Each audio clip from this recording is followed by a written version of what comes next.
दोस्तों, आप सभी का जीएस एक्सप्लेन में एक बार फिर से स्वागत है। आज जो हम रिवाइज करने वाले हैं वो है आपका 39th बीपीएससी का, जो कि आपका 1994 में जो क्वेश्चन पूछा गया था हिस्ट्री सेक्शन का। ठीक है, तो उसे आज मैं रिवाइज करूंगा। तो उसमें जो पहला हिस्ट्री का क्वेश्चन एंशिएंट हिस्ट्री से आया हुआ था वो है सिंधु सभ्यता। ठीक है, निम्नलिखित में से किस युग के अंतर्गत आता है? ठीक है, तो इसमें जो सही आंसर है वो है आपका आद्य ऐतिहासिक काल। इसे हम इंग्लिश में जो है आपका प्रोटो हिस्ट्री पीरियड भी बोलते हैं। इसमें थोड़ा सा डिफरेंस ये समझना है, जो ये आपका ना मतलब इतिहास जो है सोर्स के अकॉर्डिंग, जो लिटरेरी सोर्स होता है उसके अकॉर्डिंग तीन पार्ट में होता है। ठीक है, जैसे हो गया आपका प्री हिस्ट्री। प्री हिस्ट्री का मतलब होगा जब भी हम प्री हिस्ट्री की बात करते हैं तो उस समय में मेनली जो केव पेंटिंग वगैरह ही एविडेंस है या आर्कियोलॉजिकल एविडेंस जो होता है, ठीक है, वही सिर्फ मुझे हिस्ट्री को दोबारा से रिकंस्ट्रक्ट करने के लिए मिलता है। ठीक है, सिंपल भाषा में अगर इसे में समझा जाए तो ये है कि प्री हिस्ट्री पीरियड में कोई भी आपका रिटन जो है आपका स्क्रिप्चर वो नहीं मिलेगा। जो रीडिंग राइटिंग में जो आपका एविडेंस होता है वो तो राइटिंग डेवलप नहीं हुआ होता है। ठीक है, तो इसे हम बोलते हैं प्री हिस्ट्री।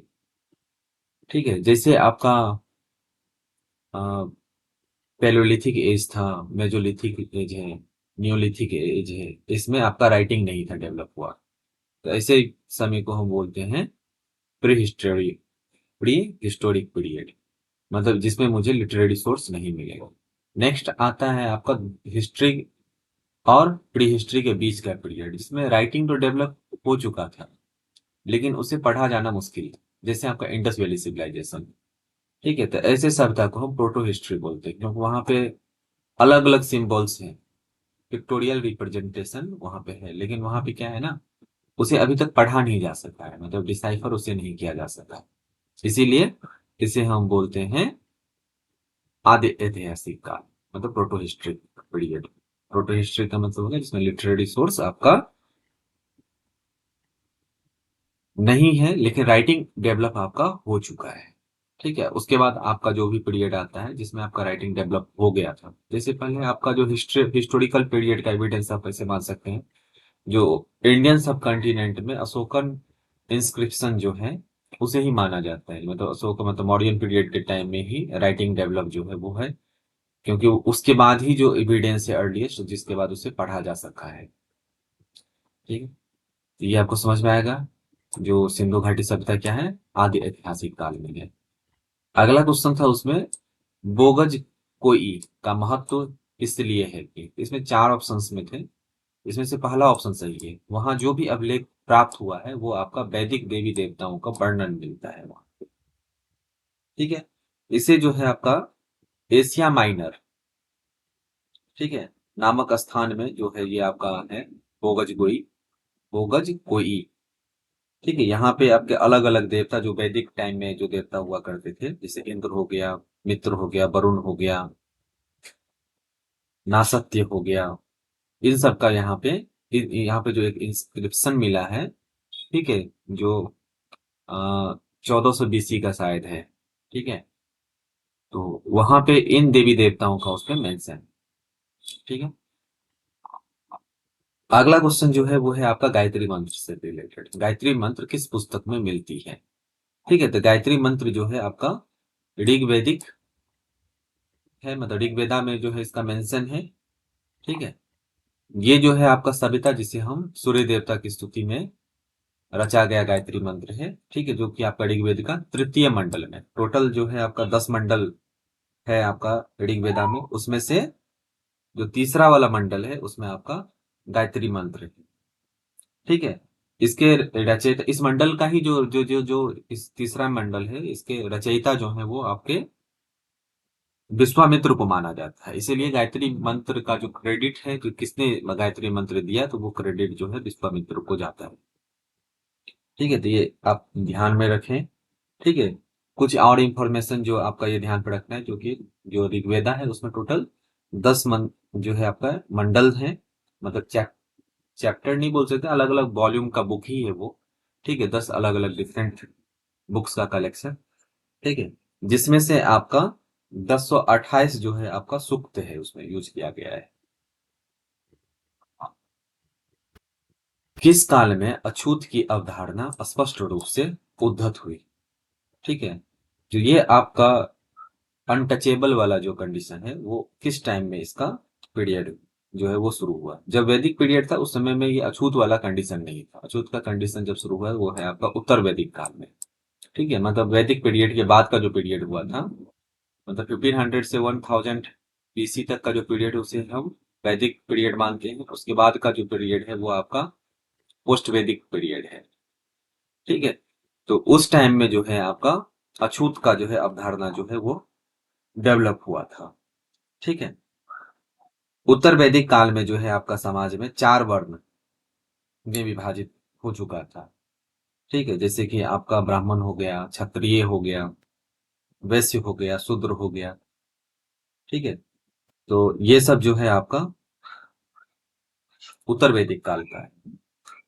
उत्तर वैदिक काल में ही जो है आपका यज्ञोपवीत संस्कार का अधिकार जो है वो शूद्र को देना बंद कर दिया गया। ठीक है, तो ये आपको ध्यान पे रखना। उससे पहले सभी को जो है आपका यज्ञोपवीत संस्कार किया जाता था, और जो चंडाल होते थे उसको जो है अछूत, मतलब अनटचेबल माना जाता था। ठीक है, जिसे मतलब छुआ ना जा सके। ठीक है, उसको जो मेन शहर हुआ करता था उसमें एंट्री भी नहीं दिया जाता था। ठीक है, वो बाहरी आ रहता था। जब भी वो शहर में होता था तो एक डंडे को पीटते हुए वो आता था। ये सभी आपका जो डेवलपमेंट हुआ था वो है आपका पोस्ट वैदिक टाइम का। इसे आप ध्यान पे रखें। बीपीएससी जो भी क्वेश्चन होता है उसका लगभग लगभग 70% तक जो है प्रीवियस ईयर पे ही बेस पूछता है। जो आपका करंट होगा वही एक न्यू होगा, और कुछ कंसेप्ट जो यूपीएससी का हाल फिलहाल की एग्जामिनेशन में आया हुआ है वो आपका जो है वो इम्पोर्टेंट होता है। कभी कभी हाल फिलहाल में आया रहता है यूपीएससी में, या पिछले भी पूछा गया रहता है, वो क्वेश्चन आ जाता है बीपीएससी का। अगला जो है आपका वो है 800 से 600 ईसा पूर्व का काल जो है वो किस युग से जुड़ा हुआ है? इसे हम किस युग से जोड़ते हैं? तो ये है आपका ब्राह्मण युग।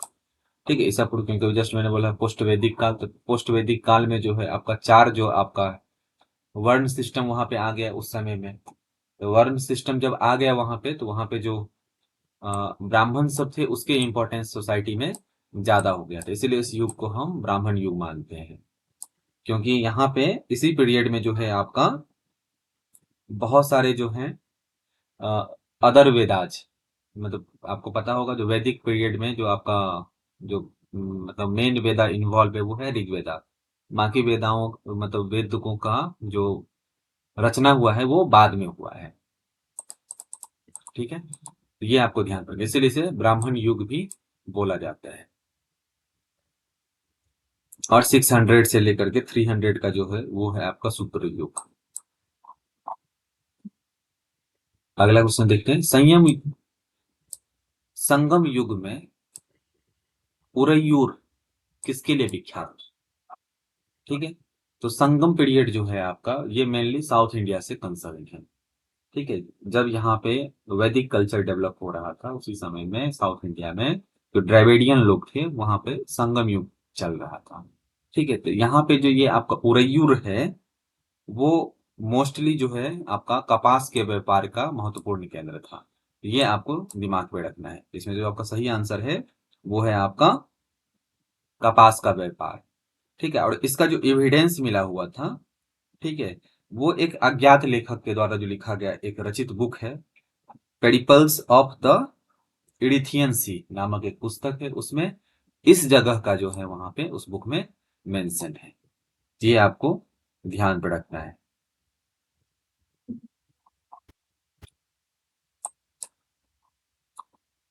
भागवत संप्रदाय के विकास में किसका योगदान अत्यधिक था?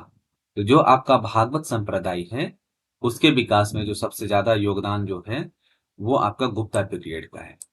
ठीक है, भारत में भागवत धर्म जो है, जो कि जिसको हम वैष्णव धर्म भी बोलते हैं, वो आपका 4वीं से 5वीं सदी में गुप्तों के शासन काल में हुआ था।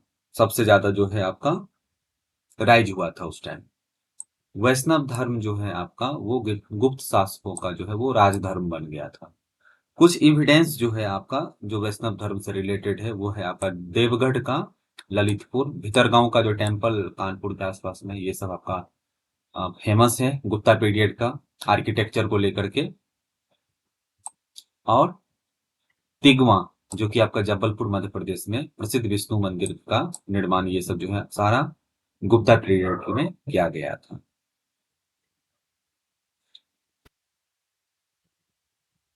तो आगे देखते हैं। हाँ, इसमें और जो कुछ आपका इम्पोर्टेंट है आपका जो गुप्ता के राजाओं के बारे में, जो उन्होंने अपने टाइटल में परम भागवत की उपाधि को भी उन्होंने धारण किया था। साथ में उनका जो सिक्का हुआ करता था, ठीक है, उसमें विष्णु के वाहन जो होते हैं गरुड़, उसकी भी आकृति जो है वो खुदवाई गई थी। ये सारे पॉइंट्स आपको अगर पूछा जाए, जो गरुड़ का सिंबल जो है किस शासक के टाइम में, या मतलब किस अ, राजवंश के समय में जो है वो खुदवाया जाता था सिक्कों पे, तो वो है आपका गुप्ता पीरियड के टाइम में। ठीक है, अगर वो पूछा जाए जो परम भागवत जो टाइटल है वो किस वंश के शासक धारण किया करते थे, तो वो है आपका गुप्ता पीरियड का। ये सब आपको ध्यान पर रखना है। आजीविका संप्रदाय, ठीक है, के संस्थापक कौन है? ठीक है, तो मखली गोशाला जो है, उनको जो है वो आजीविका का जो है संप्रदाय के संस्थापक माना जाता है। या मखली पुत गोसाल, दोनों नाम इन्हीं का है। ठीक है, इनके बारे में ये माना जाता है कि पहले ये जो है आपके महावीर के साथी हुआ करते थे। महावीर भगवान जो है उनका ये साथी हुआ करते थे, और नियतिवाद में और जैन धर्म में इनकी आस्था थी। बाद में क्या हुआ, यहाँ पे इनके साथ में इनका मतभेद हो गया और इन्होंने एक अलग धर्म की स्थापना की। ठीक है, मतलब धर्म नहीं बोल सकते, संप्रदाय की स्थापना की इन्होंने। ये इनका जो है आपका जो ये संप्रदाय मौर्य काल के समय में ज्यादा जो है वो लोकप्रिय जो है वो हुआ था, और सम्राट अशोक और उनके पौत्र दशरथ जो है वो आ, कुछ कंस्ट्रक्शन जैसे आपका बराबर या नागा अर्जुनी की पहाड़ियां में आजीविकाओं के लिए आपका जो है केव के बनवाया था, जो स्टे करने के लिए। तो ये भी आपका इंपॉर्टेंट है, जब पूछा जा सकता है आजीविकों के लिए, बीपीएससी में आया हुआ अभी कुछ समय, जो आजीविक मतलब आजीवक संप्रदाय के लिए बराबर की गुफाएं, और जो है आपका नागा अर्जुन पहाड़ियों की गुफाएं जो है वो किस शासक ने बनवाया था वहां पे गुफाओं का, तो वो है आपका सम्राट अशोक, और उनके पुत्र जो है आपके दशरथ, उन्होंने बनवाया था। ठीक है, तो ये आपका इंपॉर्टेंट है। उस स्रोत का नाम बताइए जो प्राचीन भारत के व्यापारिक मार्गों पर मौन है। तो इन सभी में से जो आपका जो मौन है प्राचीन भारत के व्यापारिक में, वो है आपका मिलंद पनाहो। जो आपका मिलंद पनाहो है, ये जो है मोस्टली वो एक शासक हुआ करते थे, यवन शासक मिनांडर। ठीक है, और बौद्ध बौद्ध भिक्षुक थे नागसेन। उसके मध्य जो वार्ता हुआ है उसका ये संकलन है। ठीक है, तो ये जो है आपका ग्रंथ, वो प्राचीन व्यापार वाला मार्ग जो है, प्राचीन भारत के व्यापारिक मार्ग, उसके ऊपर में ये साइलेंट रहा है। बाकी सबका जो है संगम साहित्य हो, जैसे आपने अभी जस्ट मैंने बोला है, जो एक क्वेश्चन था, ठीक है, उरयूर के बारे में। ठीक है, तो ये आपका कपास के बारे में, तो यहाँ पे मैंने बोला था जो पेडिपल्स ऑफ एरिथियन सी में इसका जो है मिलता है। तो संगम साहित्य का भी जो है आपका व्यापारिक के बारे में बताता है। साथ में जातक की कहानियां जो है उसमें भी आपका प्राचीन व्यापारिक मार्गों के बारे में वर्णन है। बस ये जो है आपका है मिलिंद पनाहो, इसमें जो है आपका बौद्ध भिक्षुक नागसेन और मेनांडर के बारे में जो आपका वार्तालाप हुआ है उसके बारे में इसमें मेंशन है। ये एक पाली ग्रंथ भी है, ये आपको ध्यान पे रखना है, ये पाली भाषा में लिखा गया है। ठीक है, इसमें व्यापारिक मार्गों का उल्लेख नहीं है। वह स्तंभ जिसमें अशोक ने स्वयं को मगध का सम्राट बताया था, वो है आपका भबरू का स्तंभ। ठीक है, यहाँ पे उसने बोला हुआ था अशोक ने, ठीक है, जो हम जो हैं देवताओं के प्रियदर्शी राजा मगध हैं। ठीक है, तो इसके बारे में उन्होंने भबरू के स्तंभ में बताया था। ठीक है,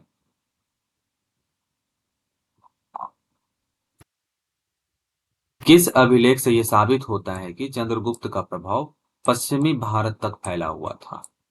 ठीक है, तो रुद्रदामन का जूनागढ़ अभिलेख, इसमें जो है आपका ये मेंशन है, जो चंद्रगुप्त का जो प्रभाव है वो पश्चिमी भारत तक फैला हुआ है।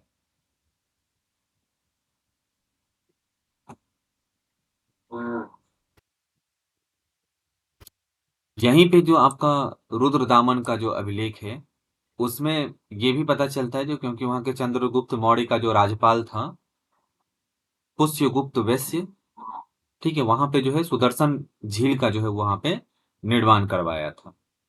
ठीक है, तो ये आपका इंपॉर्टेंट पूछा भी जा सकता है, जो सुदर्शन झील का निर्माण किसने करवाया था, या किसके सहयोग से जो है चंद्रगुप्त मौर्य ने ये आपका सुदर्शन झील का निर्माण जो है जूनागढ़ में करवाया था? तो वो है आपका पुष्यगुप्त वैश्य। ठीक है, किस शासक वंश ने मंदिर एवं ब्राह्मणों को सबसे अधिक ग्राम अनुदान में दिया था? ठीक है, तो वो जो शासक और वंश थे वो है आपका गुप्त वंश के टाइम में। तो गुप्त वंश के टाइम में जो है सबसे ज्यादा जो है ब्राह्मणों को और मंदिरों को दान दिया गया था, ये आपको ध्यान पे रखना है।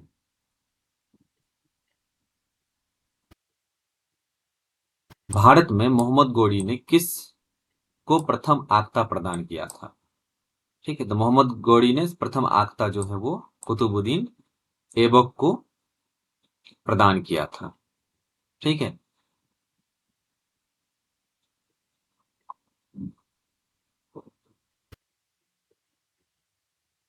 किस सुल्तान के काल में खालसा भूमि अधिक पैमाने पे विकसित हुई? ठीक है, तो वो सुल्तान है आपका अलाउद्दीन खिलजी। अलाउद्दीन खिलजी के टाइम में जो है आपका खालसा भूमि, खालसा भूमि का मतलब है जो राजस्व को जाने वाला जो कर होता था उस भूमि का, जिस भूमि से डायरेक्ट कर जो है आपका राजस्व में जाएगा। ठीक है, तो उसका जो है आपका सबसे अधिक जो जो विकसित हुआ था वो अलाउद्दीन खिलजी के जो है वो उस समय में हुआ था।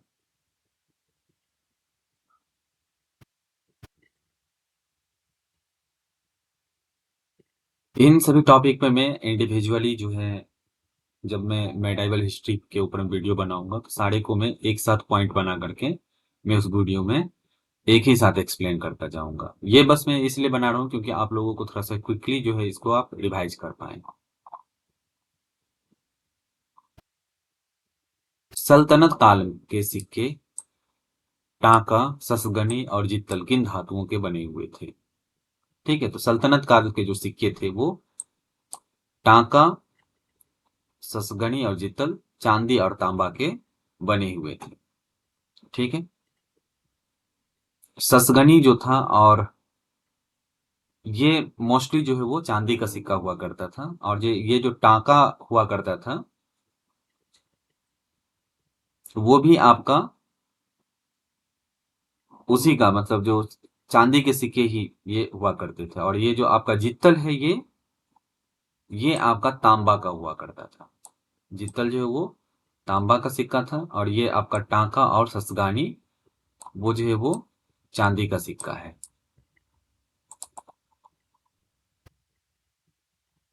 ठीक है, ये अगर ऐसा पूछा है कि किस सुल्तान ने ये सिक्के को जारी किया था, ठीक है, तो पहला जो शासक था जिसने शुद्ध अरबी सिक्का चलाया था वो है आपका इल्तुतमिश। ठीक है, ये मोस्टली जो है आपका दो इंपॉर्टेंट सिक्का, ठीक है, जैसे टांका और जीतल, इसको इसने चलाया था। बाद में जो है आपका फिरोज शाह तुगलक ने अद्धा और भीख नामक सिक्के तथा ससगनी का जो है वो प्रचलन शुरू किया था। ठीक है।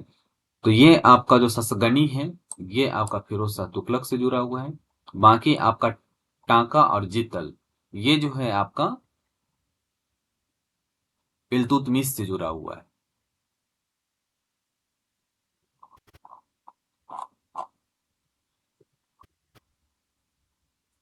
ठीक है, तो जल्द ही हम, थैंक यू आज के लिए, जल्दी इसका बाकी के पार्ट के साथ में हम